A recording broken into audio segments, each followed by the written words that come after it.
Sponsored by Rabbi Shlomi and Mirla Greenwald.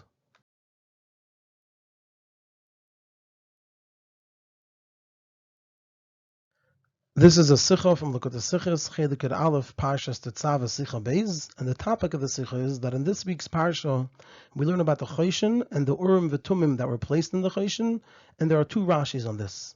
And there are 4 parts in the Sicha. The Rebbe will, number 1, present 5 questions on these 2 Rashis. Number 2, present the key to what's bothering Rashi. Number 3, based on this, answer the 5 questions. And number 4, present the Yenushal Torah in the Rashi.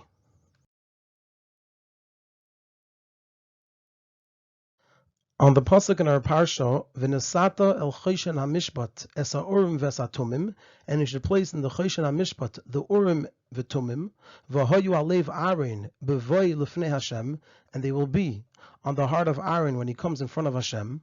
V'nosa Aaron es mishpat b'nei Yisrael al liboy lefnei Hashem tamid, and Aaron will carry the mishpat of the Yidden on his heart constantly in front of Hashem. So Rashi quotes the words Esa Urim ve'esa Tumim, and he explains what are the Urim ve'Tumim. Hu ksav Shem HaMeferish. It is the writing of the Shem HaMeferish Shayanosnei b'seich kiflei HaChoshen, that he placed in the folds of the Choshen. Shal Yodei hu meir dvarav umetamim es dvarav. It's called the Urim ve'Tumim because through it it shines its words, because that's how the Choshen would give answers. Umetamim es dvarav, and it would perfect its words. Rashi continues, Uve Mikdash Sheni Haya HaChoshen. In the second Beis Hamikdash they had the Choshen. She Efshar L'Kohen Gadol Liyas Mechusar Begadim, because you can't have a Kohen Gadol in a state of being Mechusar Begadim, missing one of the garments. Aval Oisei Hashem Lo Haya B'Seichei. But that Shem HaMeferish was not inside of it. And then Rashi concludes, Val Shem Oisei HaKsav Hu Kari Mishpat. It's because of this Ksav Shem HaMeferish that it was called the Choshen Mishpat. The word Mishpat is associated with the Ksav Shem HaMeferish. Shenemra, as it says in Chumash Bamidbar, Parshas Pinchas, V'shaloi b'mishpat ha'urim. And you should ask him in the Mishpat of the Urim. So we see that the word Mishpat is associated with it giving answers through the Ksav of the Shem HaMeferish. So now we're going to present 3 questions on this Rashi, followed by presenting the next Rashi, and have 2 questions on that Rashi. So we'll have a total of 5 questions. So the first question is, we know that Rashi only explains what's relevant to Pshuta Shemikra. And if that's the case, so why does Rashi over here explain how things were in the second Beis Hamikdash? He says in the second Beis Hamikdash they had the Choshen. And not only does it tell us how it was in the second Beis Hamikdash, he also adds the reason for it. He says because you can't have a Kohen Gadol that's Mechusar Begadim. Why is Rashi saying all of this here? Number 2, whenever Rashi quotes certain words, those are the words that he's coming to explain. So if that's the case, so why does he explain in the Dibra Maschel, Esa Urim v'esa Tumim, the pasuk in Chumash Bamidbar, Parshas Pinchas, where it says V'shaloi b'mishpat ha'urim? And number 3, not only doesn't it belong here, but it actually contradicts what Rashi just said. Because if that's why it's called Choshen Mishpat, if the word Mishpat is in the name of the Choshen Mishpat, because of this Ksav, because of the Urim VeTumim, then if it's missing, then we can say that the Kohen Gadol is Mechusar Begadim, because he's not wearing the Choshen Mishpat, he's only wearing the Choshen. The Mishpat part is missing, and it's part of the name. So not only doesn't it belong here, this explanation of Rashi, it actually contradicts what Rashi just said.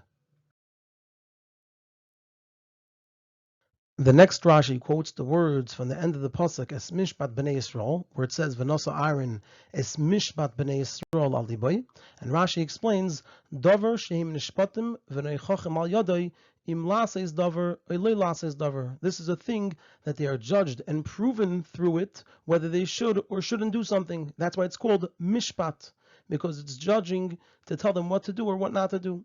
Then Rashi gives a different explanation for why it's called Mishpat. According to the Midrash Agada, Sha'choshen mechaper al ma'afsei hadin nikra Mishpat, because the Choshen atones for those who pervert the din, therefore it's called Mishpat.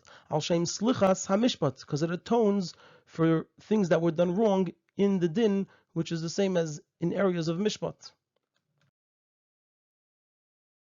And there are 2 questions here. Number 1, Rashi just taught this Pirush 15 psukim ago, and in the same parsha that talks about the Choshen. So why is he repeating it here? And number 2, there in the previous Rashi, the two Perushim are in an opposite order. So besides for the fact that everything in Rashi is exact, so the question is, why does he switch the order? Over here it's a much bigger question, because we know that when Rashi brings two Perushim and he brings one first and the other one second, it's because the first one is the main one and fits better, and the second one is not as good. So when Rashi switches the order over here and he puts the second Pirush as the second, and in addition, not only does he put it second, he says that it's a Medrash Agada, which indicates that it doesn't really fit in Pshuta Shemikra. So how does that fit with that in the previous Rashi? He brings this second Pirush, which here he says is second, and in Medrash Agada as the main Pirush, that it fits better, and it's the better of the two in Pshuta Shemikra.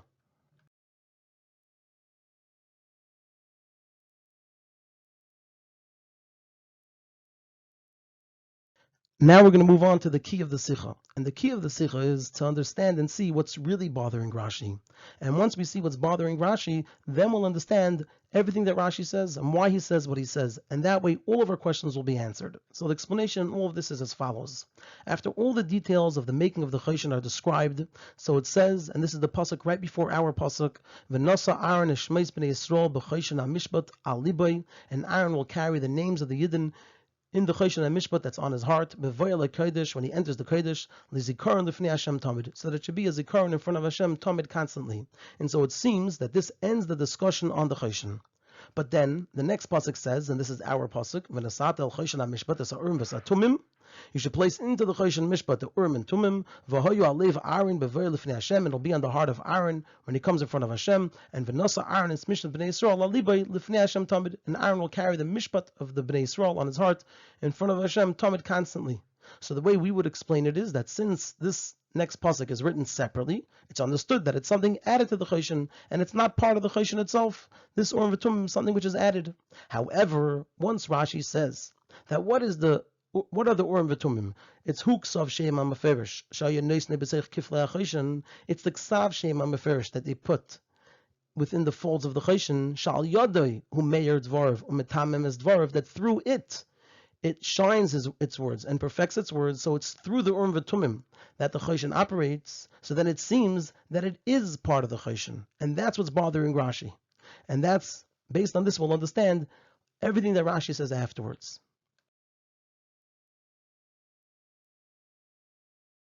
And so in order to answer this question, that it seems that the Urim VeTumim should be part of the Choshen, so that's why Rashi says, Uvemikdash Sheni Hoya HaChoshen, Shi Efshir L'Kohen Gadol Liyas Mechusar Begadim.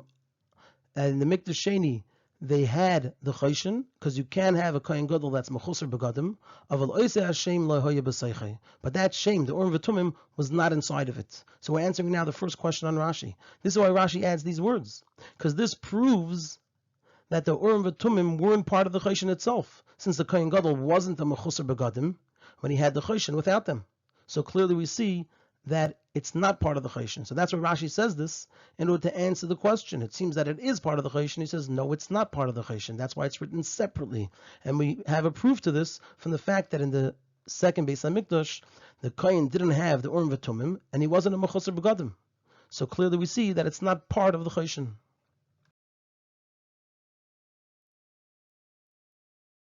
Now we're going to move on to answer the second and third questions. So the Sicha continues, but this itself is a question. Since Al Yadehu Meir Chulu, since it's through the Urim VeTumim, through the Ksav Shem HaMeferish, that it's Meir Umetamim is Dvarav, so why indeed isn't it part of the Choshen itself? Why are we saying that it's not part of the Choshen?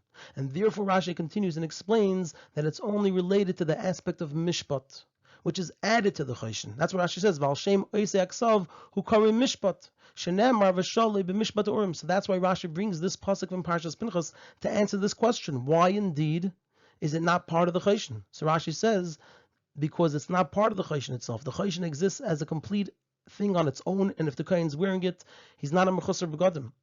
And the reason it's not included in the Choshen, because it's related to the Mishpat part of the Choshen Mishpat. But the Choshen exists as a whole, as an entire thing on its own, and it's the full beged, and if the kohen's wearing it, he's not mechusar begadim. So that's why Rashi brings this question down, and we can't ask, why does Rashi bring something from Parshas Pinchas?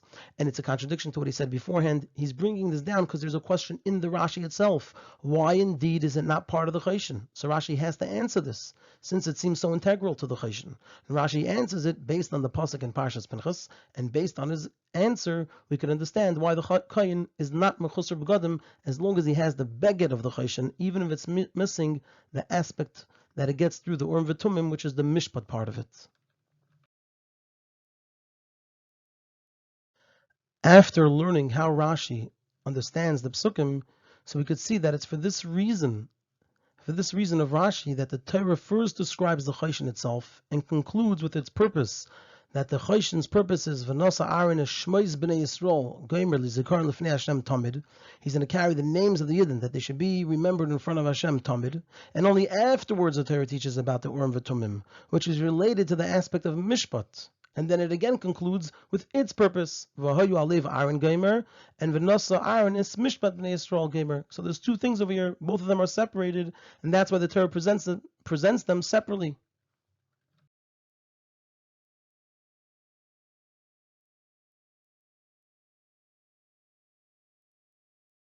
Now we're going to answer the fourth and fifth questions, and really once we answer the fifth question, it includes in it that we answer the fourth, because once we explain why Rashi brings it over here in a different order, then we understand why he brings it, because he's telling us something different than he told us earlier.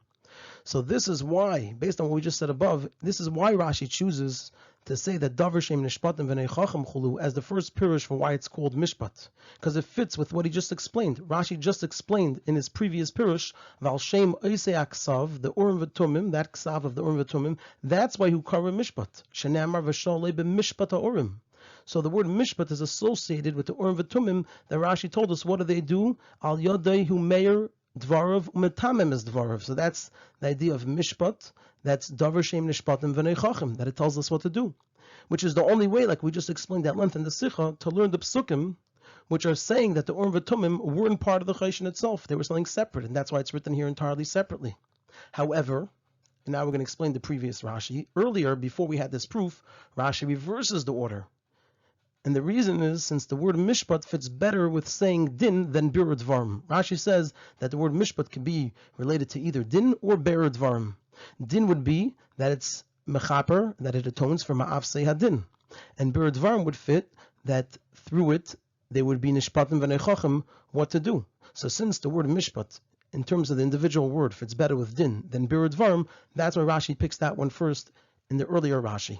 And it's for this very reason that birur dvarim doesn't fit with mishpat, and also for another reason that we find that it's called a choshen mishpat even before this pasuk, before we learn about the Urim VeTumim, that therefore Rashi adds over here a second pirush. The reason Rashi over here says the second pirush is because the word mishpat doesn't fit so well with birur dvarim, and also because we find that it's called choshen mishpat before we learn about the Urim VeTumim.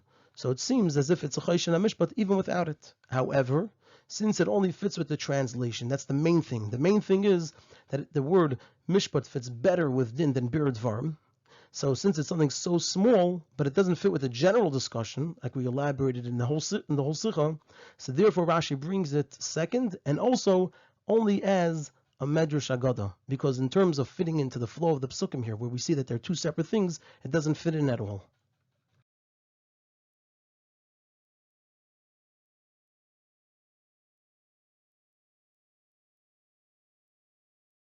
From Yenishal Torah and Rashi, it's explained in the Chassidus that the main difference between the first Beis HaMikdash and the second Beis HaMikdash, that as a result of this main difference, the second Beis HaMikdash was missing the 5 items that weren't there, the difference wasn't so much the level of Gilei Elokus in it. Since also in the second Beis HaMikdash there was a revelation of Bina like there was in the first Beis HaMikdash. But rather, what was the main difference? It was in the ability to draw down the Gilei outside of the Beis HaMikdash. And now we can bring this to our Rashi. And this is also how it is according to Rashi in regards to the Choshen, that they had it fully as a beged in the second Beis HaMikdash. The Kohen was not mechusar begadim, but its effect of mishpat for Yidden and the rest of the world, that was missing. And similarly, we could take this to us. This is how it is in the time of Galus. As Rizal tells us, that Choshen is the same letters as Nachash. And on the other hand, it's taught that it's the same gematria as Mashiach. So when we're in Galus, the Nachash is revealed, and the Choshen, that's the same gematria as Mashiach, is hidden, which means that it's there, but it's just hidden. And our job is to reveal it to the extent that it's a Choshen Mishpat, meaning that it's revealed in the world. So that's what we have to do. What was missing the second Beis HaMikdash was to bring it into the world. And also the Choshen wasn't being brought into the world. And even today, we have the Choshen today, but there's two parts to the Choshen. There's the part that's Nachash, which represents the Yetzer Hara, and then there's the part that it's Gematria Mashiach. What we see now, what's revealed, is the Nachash part. And our job is to bring into the world the Choshen and the Choshen Mishpat part of it. And through this, we bring about the coming of Mashiach.